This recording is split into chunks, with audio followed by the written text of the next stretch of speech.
بسم اللہ الرحمن الرحیم۔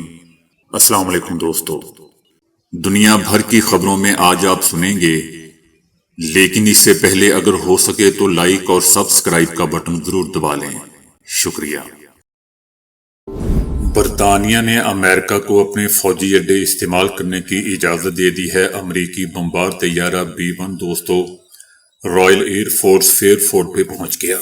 صدر ٹرمپ نے برطانوی وزیر اعظم پر فوجی اڈوں کے استعمال کی اجازت میں تاخیر پر تنقید کی تھی۔ اس کے علاوہ ٹوری پارٹی کی لیڈر نے بھی اڈوں کی اجازت میں دیر پر تحفظات کا اظہار کیا تھا۔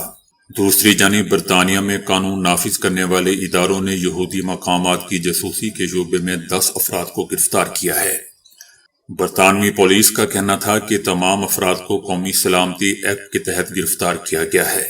پولیس کا یہ بھی کہنا ہے کہ گرفتار افراد میں ایک ایرانی شہری جبکہ 3 ایرانی نژاد برطانوی شہری بھی شامل تھے۔ صدر ٹرمپ نے کہا ہے کہ امریکی دفاعی کمپنیوں نے جدید ہتھیاروں کی تیاری بڑھانے کا فیصلہ کیا ہے۔ امریکی اسلحہ ساز کمپنیوں نے جدید ہتھیاروں کی پیداوار 4 گنا بڑھانے پر اتفاق کر لیا ہے۔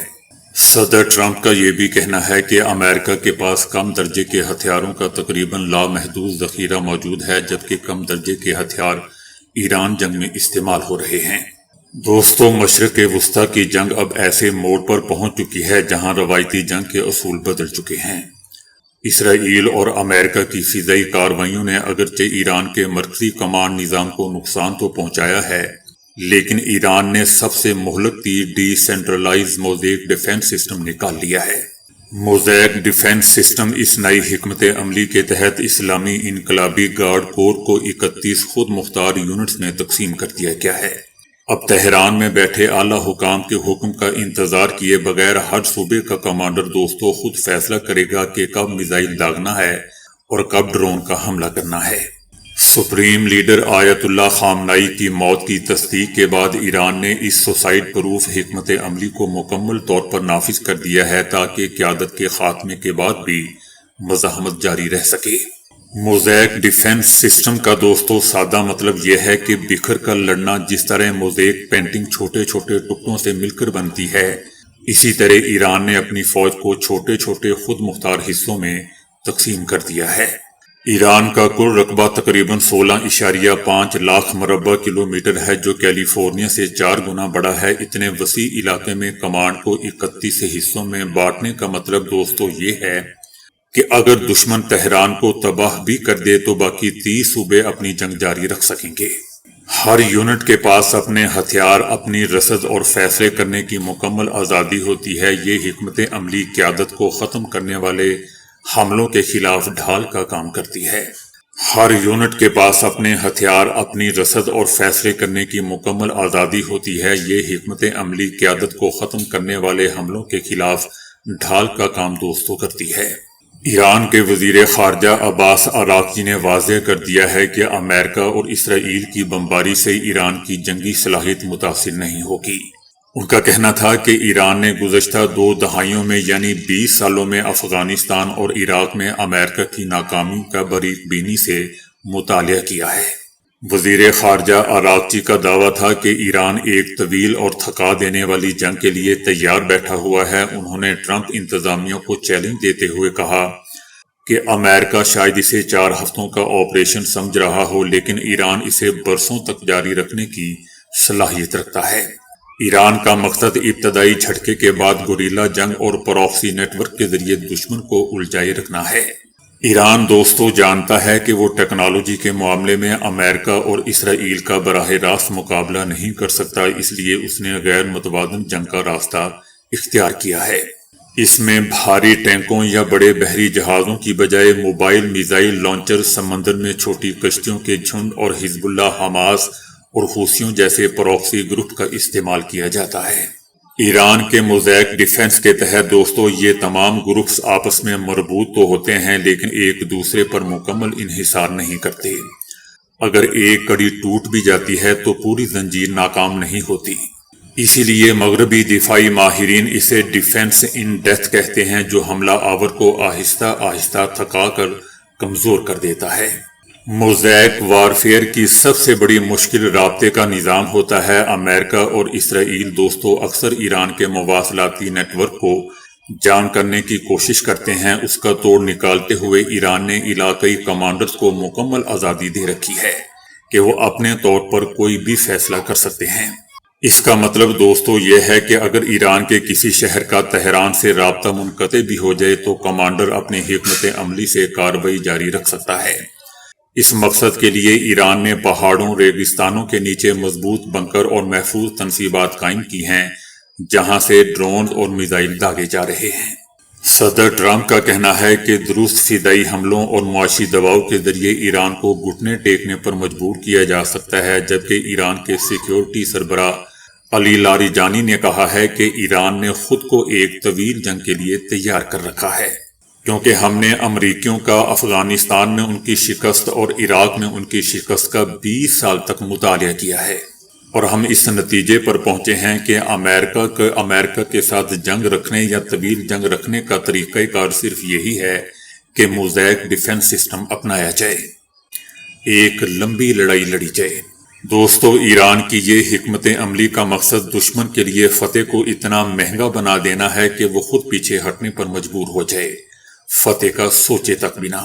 افغانستان میں امریکہ کے 20 سالہ قیام اور عراق کی بدامنی سے سبق سیکھتے ہوئے ایران نے اپنے نظام کو دوستو اتنا لچکدار بنا لیا ہے کہ اسے محض بمباری سے ختم نہیں کیا جا سکتا۔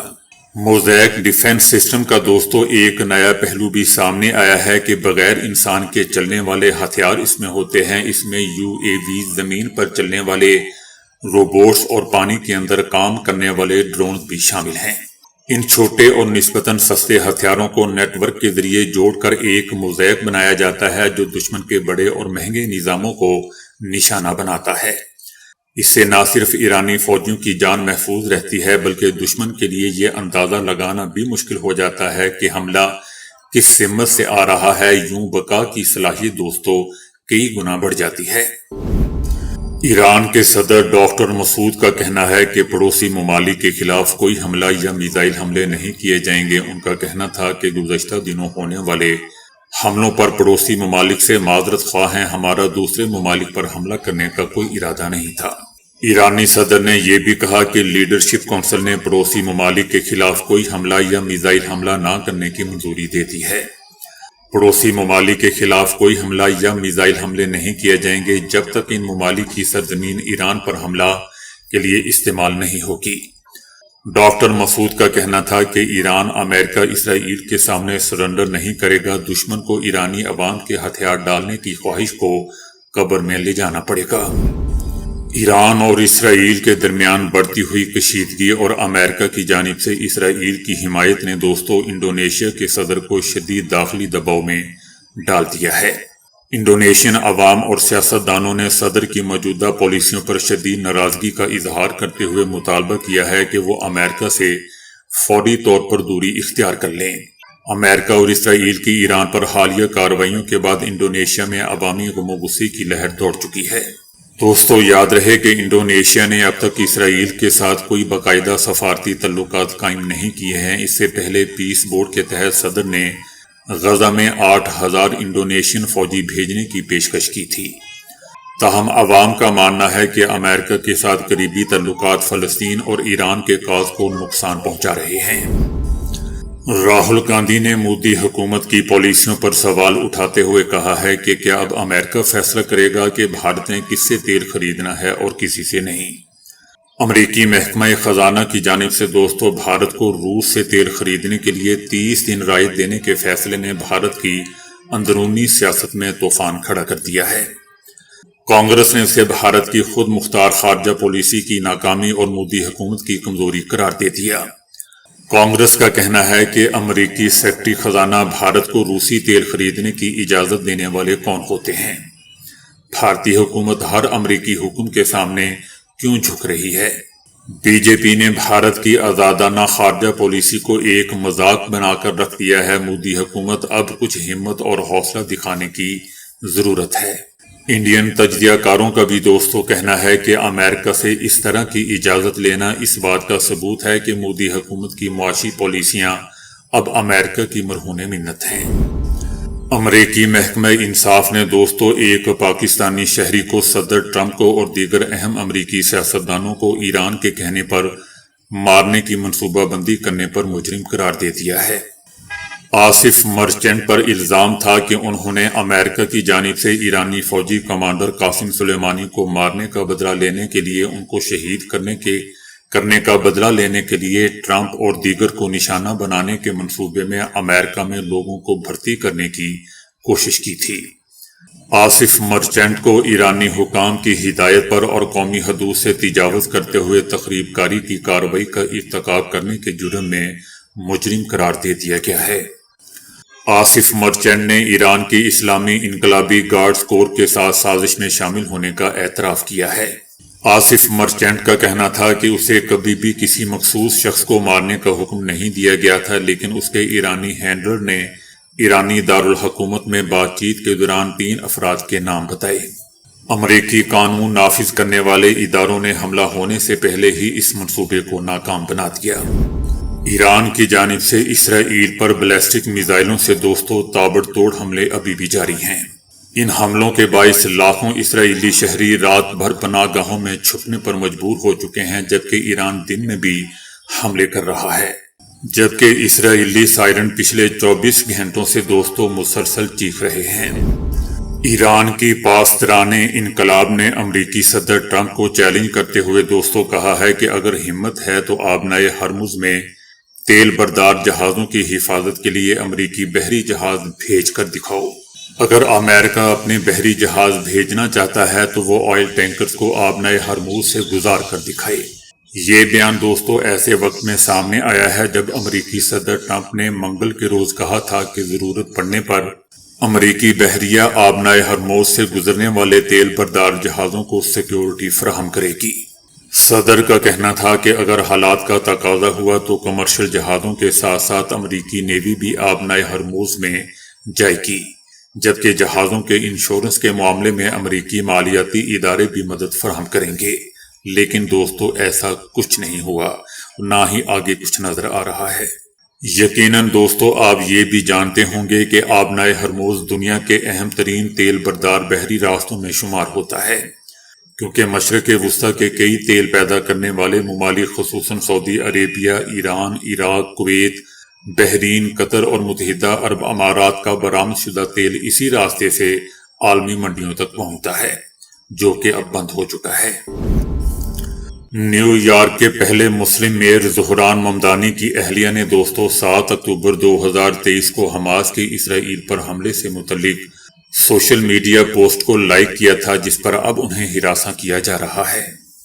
امریکی میڈیا کا کہنا ہے کہ انہوں نے انسٹاگرام پر ایک ایسی پوسٹ کو لائک کیا تھا جس میں فلسطینیوں کو اسرائیل کی سرحدی بار عبور کرتے دکھایا گیا تھا۔ انہوں نے جس ایک اور پوسٹ کو پسند کیا تھا اس میں فلسطینی افراد کو ایک قبضے میں لیے گئے اسرائیلی فوجی گاڑی کے ساتھ بیٹھے دکھایا گیا تھا، جبکہ یہ دونوں پوسٹیں اسی دن شیئر کی گئی تھی جب 7 اکتوبر 2023 کو حماس نے اسرائیل پر بڑا حملہ کیا تھا۔ اس کے علاوہ ممدانی کی بیوی نے حملے کے اگلے روز ہی اسرائیل کے خلاف ہونے والے مظاہروں کی حمایت میں بھی 2 پوسٹیں لائک کی تھیں۔ اب شدت پسند تنظیمیں انہیں ڈرانے اور دھمکانے کی کوشش کر رہی ہیں۔ امریکہ کے ڈیموکریٹ سینیٹر ایڈم شیف نے ایران جنگ کے معاملے پر بار بار موقف بدلنے پر ٹرمپ انتظامیہ کو بے عزت کر دیا۔ ان کا کہنا تھا کہ صدر ٹرمپ نے کہا تھا کہ ایران کا نیوکلیئر پروگرام ختم کر دیا گیا ہے، تاہم جنگ شروع ہونے سے پہلے یہ موقف بدل دیا گیا۔ ان کا یہ بھی کہنا تھا کہ ایک اہلکار کہتا ہے کہ ایران میں رجیم چینج ہدف ہے اور دوسرا کہتا ہے کہ ایسا نہیں ہے، ہم تو ویسے ہی لڑ رہے ہیں۔ امریکی میڈیا کا کہنا ہے کہ امریکہ مشرق وسطیٰ بھیجنے کے لیے تیسرے طیارہ بردار جہاز کے بیڑے کی تیاری کر رہا ہے، جبکہ میڈیا کا یہ بھی کہنا ہے کہ تیسرا طیارہ بردار جہاز بیڑا اوقیانوس اطلس عبور کرنے اور ایران کے ساتھ جنگ میں شامل ہونے کی تیاری کر رہا ہے۔ واشنگٹن پوسٹ کا بھی کہنا ہے کہ اگر ایران کے ساتھ تنازع بڑھا تو لینڈ فورسز کو بھی مشرق وسطیٰ بھیجا جا سکتا ہے۔ دوستو یاد رہے کہ امریکہ کے 2 طیارہ بردار جہاز پہلے سے ہی اس خطے میں موجود ہیں۔ امریکی انٹیلیجنس کا کہنا ہے کہ چائنا ایران کو مالی امداد، اسپیئر پارٹس اور میزائل اجزاء کے ذریعے مدد فراہم کرنے کی تیاری کر رہا ہے۔ یہ معلومات دوستو امریکی انٹیلیجنس رپورٹ سے واقف 3 افراد نے CNN کو بتایا ہے۔ بیجنگ ایرانی تیل پر بہت زیادہ انحصار کرتا ہے اور اب تک چائنا مشرق وسطی کے جاری تنازع سے باہر رہا ہے، لیکن وہ حالات پر گہری نظر رکھے ہوئے ہے۔ چائنا ایران پر یہ دباؤ بھی ڈال رہا ہے کہ دنیا کی اہم ترین توانائی گزرگاہوں میں سے ایک آبنائے ہرموز سے بحری جہازوں کے محفوظ گزرنے کو یقینی بنایا جائے۔ یہ بھی بتایا جا رہا ہے کہ چائنا ایران کی حمایت میں احتیاط سے کام لے رہا ہے۔ چائنا اپنی حمایت میں زیادہ محتاط ہے۔ وہ جنگ کا خاتمہ چاہتا ہے کیونکہ اس سے توانائی کی اس سپلائی کو خطرہ ہے جس پر وہ انحصار کر رہا ہے۔ اسی طرح دوستو امریکی انٹیلیجنس کا یہ بھی کہنا ہے کہ روس ایران کو خطے میں امریکی افواج، بحری جہازوں اور طیاروں کے مقامات اور نقل و حرکت کے بارے میں معلومات فراہم کر رہا ہے۔ امریکہ کا کہنا ہے کہ یہ روس کی جانب سے جاری جنگ میں شامل ہونے کی کوششوں کا پہلا اشارہ ہے۔ امریکی انٹیلیجنس کا کہنا ہے کہ روس نے ایران کو جو معلومات فراہم کی ہیں ان کا ایک بڑا حصہ روس کے جدید فوجی سیٹلائٹ سسٹم سے لی گئی تصاویر پر مبنی ہے۔ امریکہ کا دوستو یہ بھی کہنا ہے کہ ابھی یہ واضح نہیں ہے کہ روس کو اس امداد کے بدلے کیا مل رہا ہے۔ امریکہ کا یہ کہنا ہے کہ حالیہ دنوں میں کئی ایرانی ڈرونز نے ان مقامات کو صحیح طور پر نشانہ بنایا ہے جہاں امریکی افواج موجود تھی، جس میں بتایا جا رہا ہے کہ اتوار کو ایک ایرانی ڈرون نے کویت میں امریکی افواج کی ایک عارضی تنصیب کو نشانہ بنایا تھا جس کو کسی کو علم نہیں تھا، لیکن اس کے باوجود اس کے نتیجے میں 6 امریکی فوجی ہلاک ہو گئے تھے۔ امریکہ کا دوستو یہ بھی کہنا ہے کہ امریکہ کو اس بات سے کوئی غرض نہیں ہے کہ چائنا یا روس ایران کی مدد کر رہے ہیں۔ امریکہ اس وقت ایران کے خلاف وسیع پیمانے پر فوجی کارروائیوں میں مصروف ہے۔ ان کارروائیوں میں 50,000 سے زیادہ فوجی، 200 سے زیادہ لڑاکا طیارے اور 2 طیارے بردار بحری جہاز حصہ لے رہے ہیں۔ تو دوستو ابھی کے لیے اتنا ہی۔ ویڈیو کو لائک اور شیئر کرنے کا بہت بہت شکریہ۔